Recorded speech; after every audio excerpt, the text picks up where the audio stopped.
Hey friends, what's up? Welcome back to this channel. It's Igor here. Just came up from my house and from my place this beautiful evening to share something with you. I'll tell you a little bit about weird Canadian culture and some things that you might not like in Canada. Alright, let's talk a little bit about it. First thing that you might notice is the biggest difference here is that, family relationships. It's a little bit different from many other countries. You might be surprised.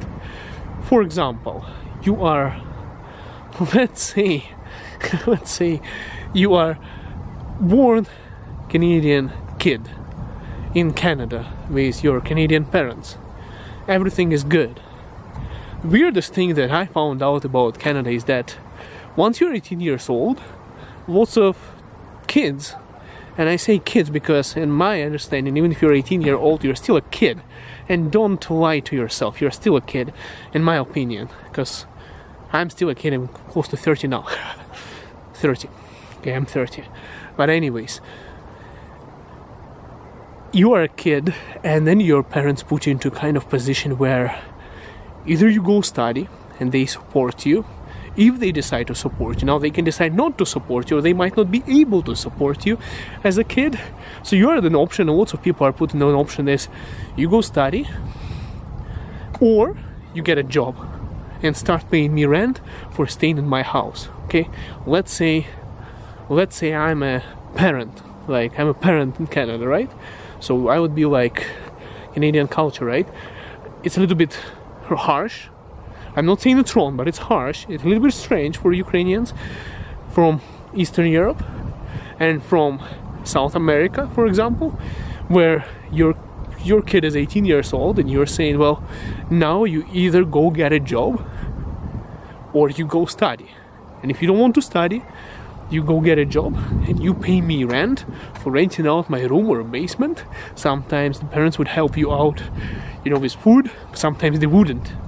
So you are put into a condition where your parents become your landlord and you need to find a job. Or you need to get out of the house even. It's like they can give you a break, but it's like, yeah. And then you have to get out from your parents.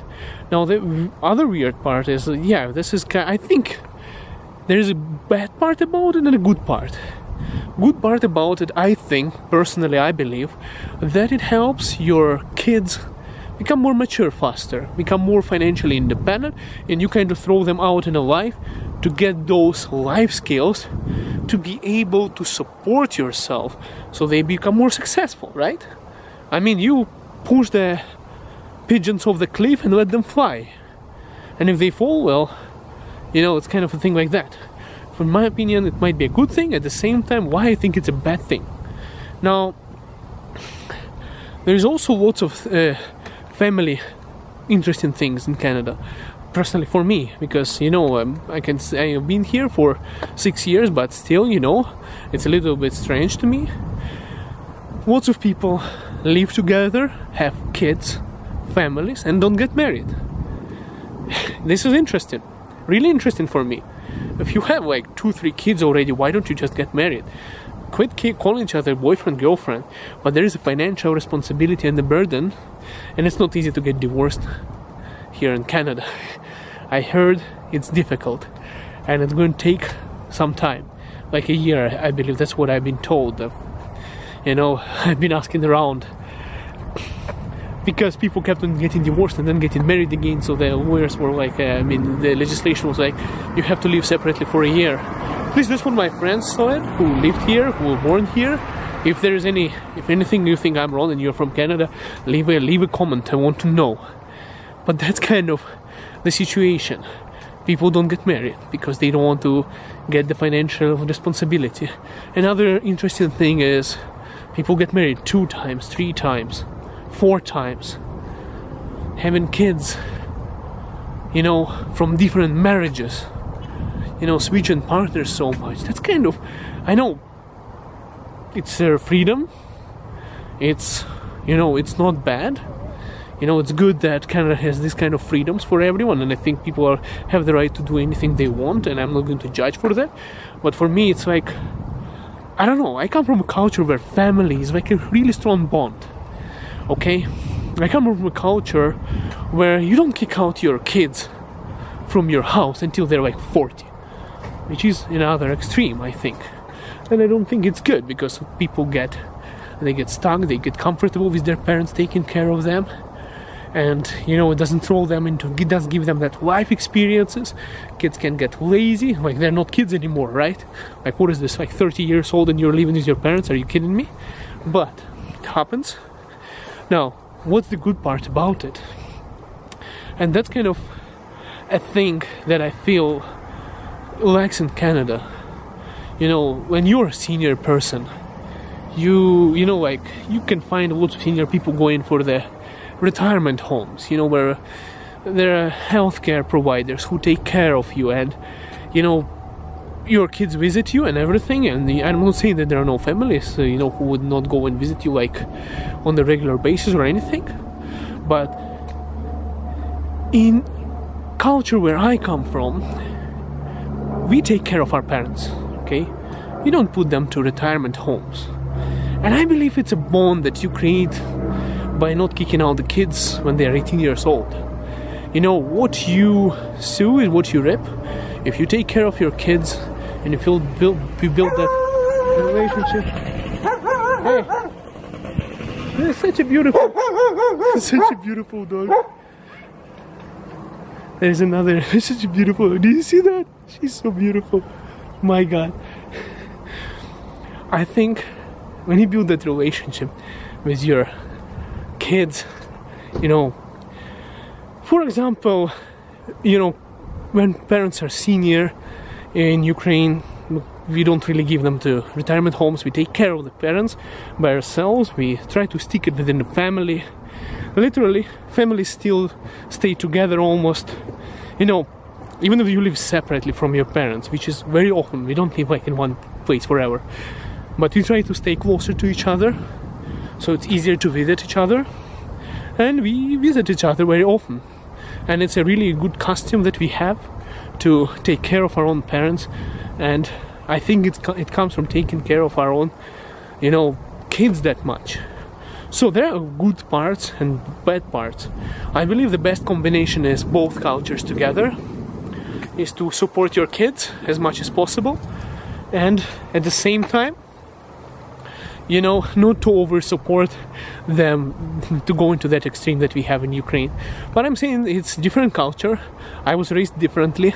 I lived in a different place for majority of my life, where parents are, it's a very serious situation with your family. Now also, it's kind of difficult here financial wise. Now, can you imagine, for example, I thought somebody standing there, I don't know why. Can you imagine, for example, you are a kid, you know, in Canada. You graduate from school, you're 18 years old, your parents come to you and you're like, now that's when it gets real harsh. You graduate, you are 18 years old, your dad comes out and says, you either move out, you either keep on studying, or you start paying me rent, or getting out of the house. You might get kicked out if you don't, right? It's like, it's not good if you're staying with your parents. So you are like, okay, I need to get a loan. For example, not every parent is going to give you money, right? Not everyone has it. You go and you take a student loan, you take another loan to get out from the house. Maybe your parents were rich and they gave you some money to pay your tuition. Now you are in the university, you are living in debt, and then by the time you graduate, you have literally like a small mortgage of student loan that you have to pay off. Now you're just a young adult. You're just starting your life, and that's when life kind of gets real tough. Is that you are starting off by being in debt by a couple of $100,000 as a young adult, and then you get an entry-level job starting with that debt. And the student loan is, I believe it doesn't go away if you go bankrupt. So it's like a really bad loan. Student loans are the worst, I believe. this is the reality. And you start with when you are already behind. You're still young and you owe already so much of money to the government because you studied to become a professional. Now you spend years, maybe 5 years or something, to pay all the debt, maybe more. I don't know how long it would take you. Then you take a house, you take a mortgage. Basically you're screwed so badly since you're a young adult. If you don't get your parents' support, like for example you would get in Ukraine. That's interesting, right? Like that's a big cultural difference. In Ukraine, if you're born in a house, you own part of that house, depending how many family members are living there. So for instance, if you have 4 family members, the house is basically, a kid is born, you own part of the property there. In Canada, you don't own anything, it's your parents' house. Don't lie to yourself. All I'm saying is, I think in this way it's more challenging, it can be very challenging here. Insurance companies, financial institutions, you're on your own and you have to break through or just keep on going your entire life, and it becomes really difficult to save up for retirement. I know lots of people, it's really lots of people really struggling. First of all, you go through that kind of thing where you take a loan, you're in debt once you're young, you just started your life, you already own money, what the hell, and you're already screwed. Then you take a mortgage, you own even more. Then you get married, and then there's lots of people who are getting divorced and married again.